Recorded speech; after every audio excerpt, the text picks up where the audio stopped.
The Naismith Coach of the Year Award, and Providence beating Richmond. They advance to the Sweet 16. They take on Kansas on Friday night. Ed Cooley is my guest.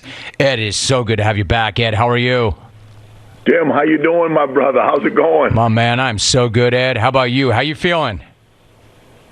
I feel great. I feel energized. I feel inspired. I'm so excited for our players. I'm excited for our AD, Bob Driscoll, as he's retiring this year. What a retirement gift he's going through, huh? Well, I'll tell you, Ed, nothing like it. I got to ask you, and it's not about you, but you are leading the Friars to the Sweet 16 for the first time in 25 years. As a kid from South Providence who went to Central High School, what does it mean to lead the school to the Sweet 16 for the first time in a quarter century? Feels great, and when you look at that, coming from Providence, being from Rhode Island, I love the fact that I can represent those who've been who were underprivileged, who just had a dream and an opportunity, and you can't do it without the support of the administration. I sit here as one of those kids that just, for those that are listening, continue to dream big because opportunity awaits, and there's got to be a little bit of luck involved. I pinch myself every morning. I love it. Ed Cooley is joining us. So, Ed, a lot of folks had you guys going out in the first round, losing to a tough South Dakota State team. I know you respected the competition. When you heard those types of things, did it just kind of run off your back? Or was there a part of you saying, now, hey, now, are you not paying attention to what we've done? Did you feel like they were challenging the team's toughness or even their manhood? What did you do with that information? Absolutely. In the locker room, when you talk about how, we just felt the whole year, the luck narrative. And if anything, that turned into a positive thing for us because our players kind of bought into it and just continue to say, Coach, let's stay dialed in one game at a time. We like close games. Other people are not comfortable in close games. We've embraced that opportunity. And every time you would hear it, it just would fuel the fire. Our players love hearing it. And I'm just glad we don't have to go into that, to the narrative once again of luck, luck, luck.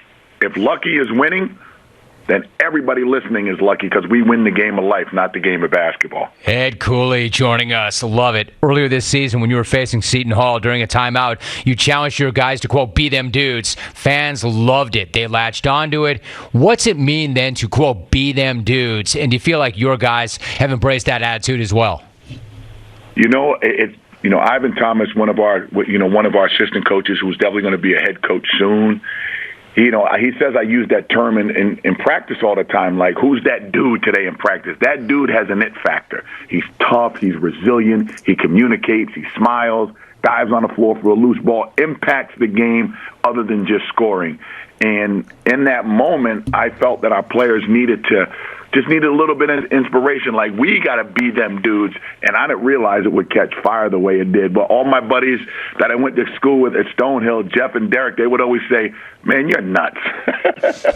I love it. No, I mean, you want a dude. You want dudes. You got a team full of dudes, and good things are going to happen. Now, you won the Big East title without having a single player on the all Big East first team. If we do some rounding up, Ed, you effectively had 5 guys who averaged in double figures. The thinking in college basketball is you've got to have future NBA stars and lottery picks to win big. How would you then describe this team? I would describe it as them dudes. Seriously, because, we may not have it in the eyes and the opinions of our coaches and the players who are on that first team, and, all this and all that. They deserve it. They deserve it. We're not looking for individual awards. We're just trying to survive in advance. Our players bought into a role. They bought into an identity, and it ain't about being an all-conference player. It's about being a winner in life. It's about graduating. It's about representing Providence College and their family in a first-class manner. And I don't know if you can feel it from me, I'm so excited to coach this team. Well, no, it's come through the phone. I can feel it for sure. In fact, I know so because after the win over Richmond, you made the point, quote, we're just a little school that everybody says, oh, it's Providence. Well, Providence is in the damn building. End of quote. How good does it feel to be in that damn building and to be making noise in that building?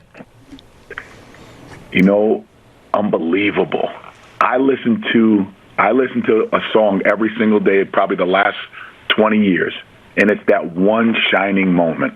I listen to that every single day, multiple times, and continue just to dream and imagine and hope and pray. And we're in a building with that song, and built into my memory right now, when the ball is tipped, and there you are. And that's what I'm telling my team today as we get ready to go to practice.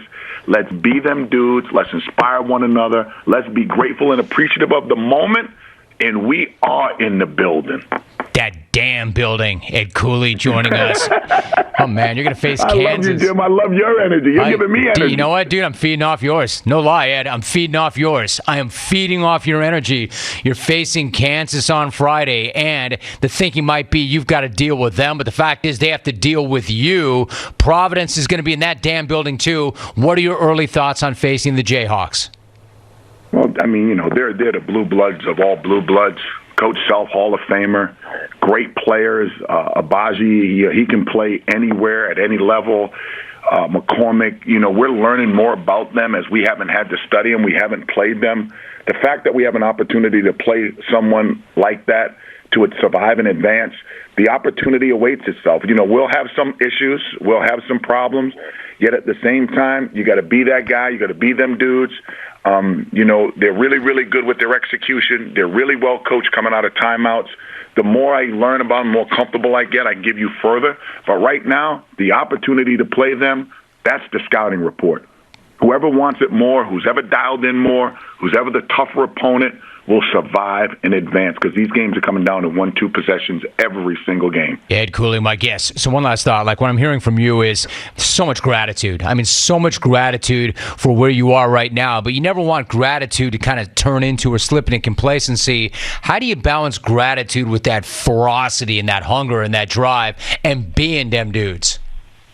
So you put a picture of up somebody on vacation and you put up somebody who's just hungry, who's doesn't have much, who wants to prove they belong, who has a chip on their shoulder, who continues to wants to prove the narrative wrong. I don't want to be on vacation. I want to have that chip. It's not pretty. It's not sexy, but it's an opportunity. I don't think we'll ever get complacent if you play for me. Complacency does not live within the DNA of our organization, and I couldn't be more proud of the focus of this team. Freaking goosebumps. Complacency does not live in the DNA of our organization. Providence is going to get Kansas on Friday night. That game is 7:29 p.m. Eastern Time. They are on to the Sweet 16. He's won multiple Coach of the Year awards already. Ed, I appreciate you. I'm getting so much energy from this. Man, you are the absolute best. Good luck this week. Have a tremendous week, and I can't wait to see them dudes again. My man, I appreciate it. Thanks for having me on. Thank you, man. Jim. Ed Cooley joining us.